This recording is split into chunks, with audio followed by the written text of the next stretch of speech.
अध्याय में दैवीय संपदा के कुछ लक्षण बताए हैं। अभयम सत्व संशुद्ध ज्ञान योग व्यवस्थिति दानम दमश्च यज्ञश्च स्वाध्यायास्तप आर्जवम्।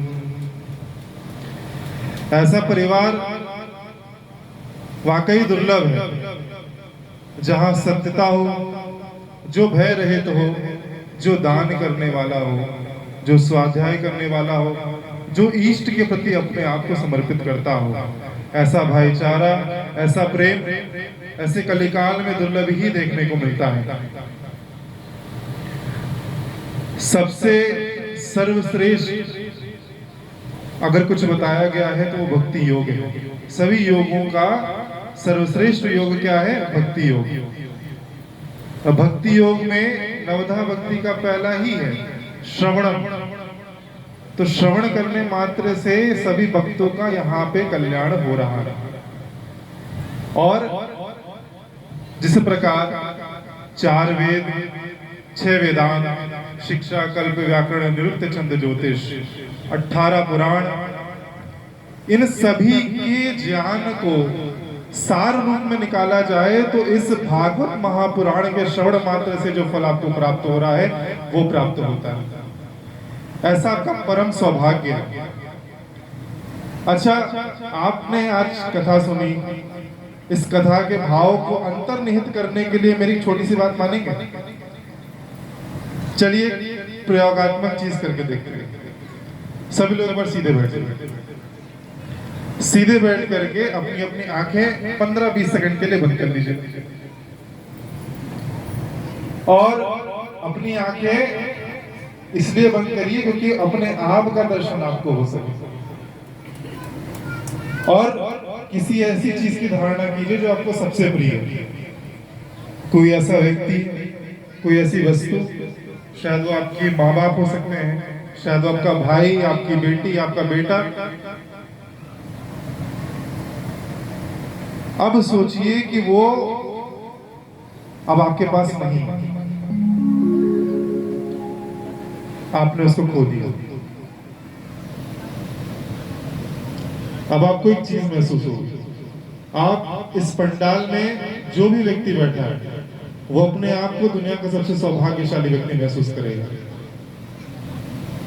अब अपनी आंखें खोलिए, क्या देखा?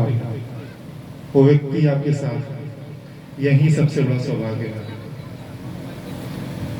ये सौभाग्य कभी कभी हम अपने चित्त से उतार देते हैं जो हमें प्राप्त होता है, लेकिन हमें जरा सोचना चाहिए कि उस परमपिता परमात्मा ने हमें जो कुछ भी दिया है वो हमारे लिए सबसे उचित है। जो प्राप्त है वही संपूर्ण है। शम, विचार, संतोष और फिर सत्संग। योग वशिष्ठ में मोक्ष के 4 द्वारपाल बताए गए।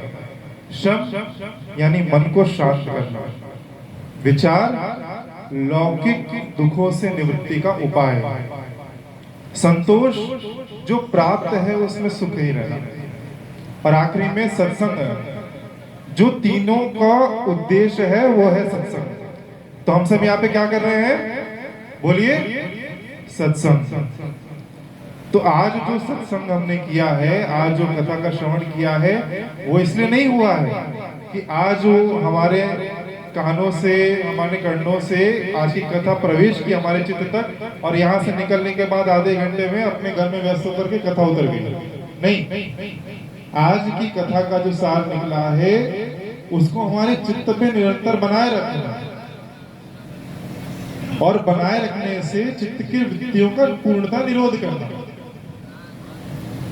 ये आज की कथा का उद्देश्य है। और ये कथा तभी सफल होगी जब सभी माताएं एवं सभी पुरुष इस बात का ध्यान रख करके अपने आचरण में आज की कथा का उद्देश्य को अंतर्निहित करेंगे।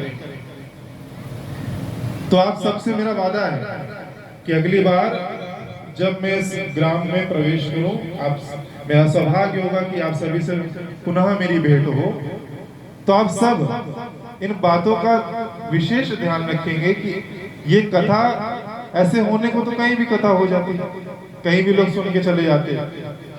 आप ग्राम वासियों की क्या विशेष पहचान है, उस विशेष पहचान का परिचय मुझे आप ऐसे देंगे कि जब पुनः मैं आपसे भेंट करूं तो जो विशेष बातों का ध्यान रखने के लिए भारती दीदी ने आपको बताया है, उन बातों का ध्यान अपने आचरण में, अपने व्यवहार में ला करके इस ग्राम को, अपने समाज को, अपने जिले को सबसे विशेष, सबसे पवित्र, सबसे सुदृढ़ और समृद्ध बनाने का संकल्प करेंगे।